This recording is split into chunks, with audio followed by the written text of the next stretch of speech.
Hello. So it's nearly sunset. But listen to this. Can you hear this in the background?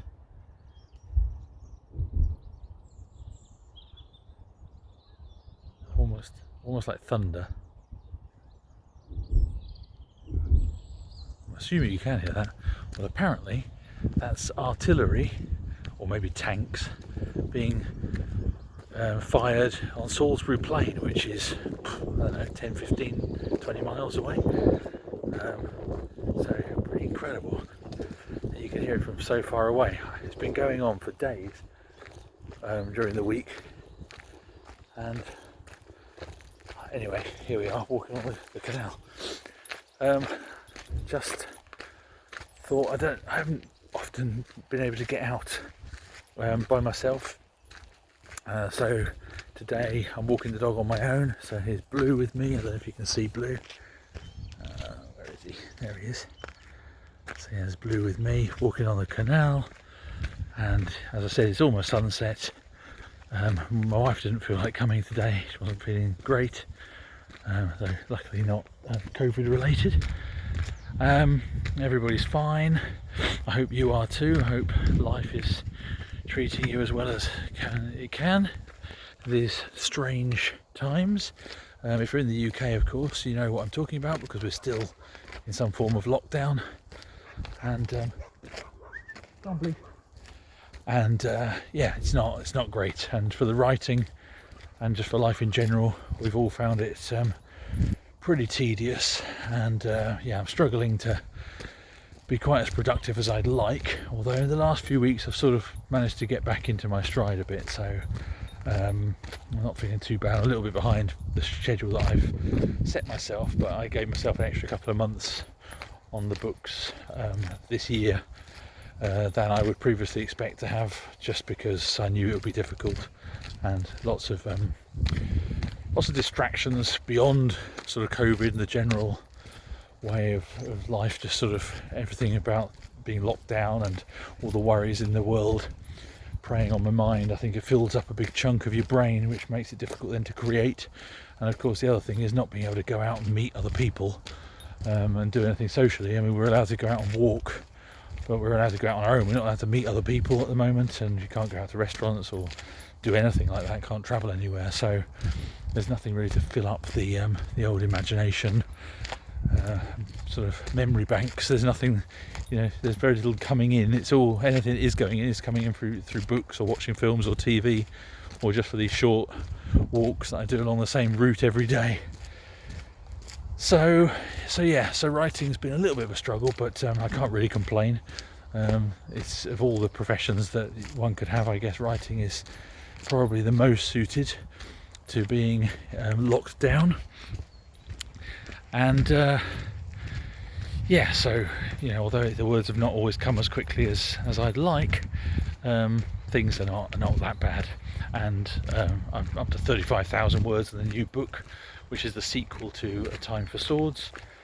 I don't have a title for it yet, but I'll let you know as soon as I know what that is. Just trying to think of any other updates.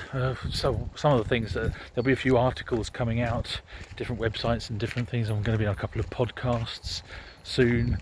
All of these things kind of coinciding with the release of A Time for Swords in the UK, which is this Thursday actually, so in hardback on March the 4th, and then the 1st of May in the US. And I've mentioned before on here that for the first time my publishers have taken on a PR company who are sort of sorting out different publicity things for me, so there will be some events and stuff, so watch this space and I'll let you know.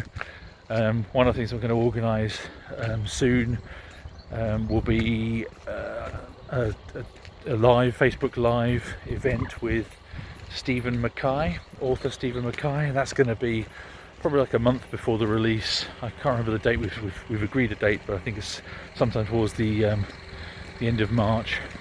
So I'll put that up soon and give you precedent for questions. If you want to ask questions, you can post them in here. I'll post a link and let you know in advance, so you can post questions in advance. And so we're doing that, and then on the actual, or sometime around the actual launch of the US launch in May, there's going to be another online event with a writer who's based over in North America.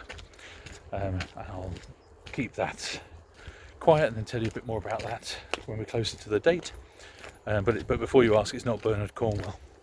Although I have to say the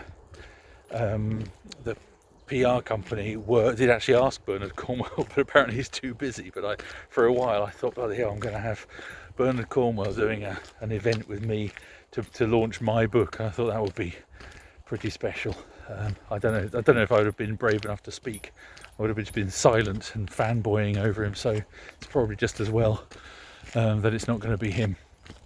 But the writer that it will be with is actually a really great writer as well. So he's just not quite in the league of Bernard Cornwell, who is kind of, the granddaddy of historical fiction really now. Anyway, I can't think of a lot more to say. I'm carrying on writing, getting on with things. The weather's getting, perking up here, as you can see.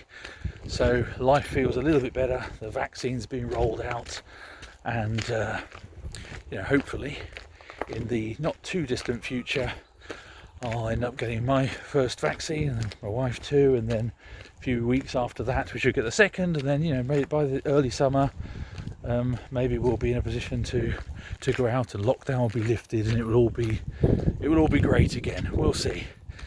For the time being, stay safe and stay sane.